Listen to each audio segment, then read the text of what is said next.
పరిశుద్ధుడవైన తండ్రి, నీ పవిత్రమైన నామానికి స్తోత్రాలు. నీవు సర్వశక్తిమంతుడవు, పరిశుద్ధుడవు. నన్ను నీ స్వరూపంలో సృజించుకున్నందుకు వందనాలు. నా బలహీనతలను ఎరిగిన దేవుడవు, శోధనలో ఉన్న నాకు సహాయము చేయగల సమర్థుడవు నీవేనని నమ్ముచున్నాను. ప్రభువా, నా మనస్సులో కలుగుతున్న తప్పుడు ఆలోచనలను బట్టి, నా బలహీనతలను బట్టి నీ సన్నిధిలో పశ్చాత్తాపపడుతున్నాను. నా క్రియల ద్వారా గాని మాటల ద్వారా గాని నీకు విరోధంగా చేసిన పాపములను క్షమించుము. నీ పరిశుద్ధ రక్తముతో నన్ను కడిగి పవిత్రపరచుము. లోకపు ఆశల కంటే నీ ప్రేమే గొప్పదని గుర్తించే హృదయాన్ని నాకు దయచేయండి.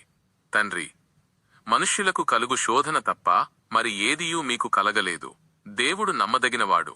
మీరు సహింపగలిగినంతకంటే ఎక్కువగా ఆయన మిమ్మును శోధించబడనీయడు అని నీ వాక్యం సెలవిస్తోంది. ఈ వాగ్దానము నా జీవితంలో నెరవేర్చండి. నేను తట్టుకోలేని శోధన నా మీదకు రానివ్వనని నీవు మాటిచ్చావు. ఇప్పుడు నాకు కలుగుతున్న ఈ శోధన నుండి తప్పించుకోవడానికి నాకు మార్గాన్ని చూపండి.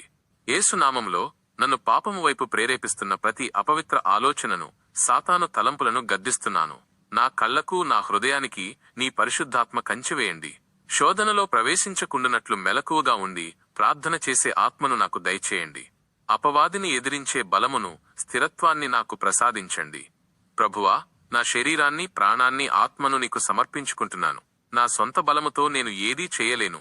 నీ కృప ద్వారానే నేను జయించగలను. ఈ రోజంతా నీ నీడలో నన్ను నడిపించండి.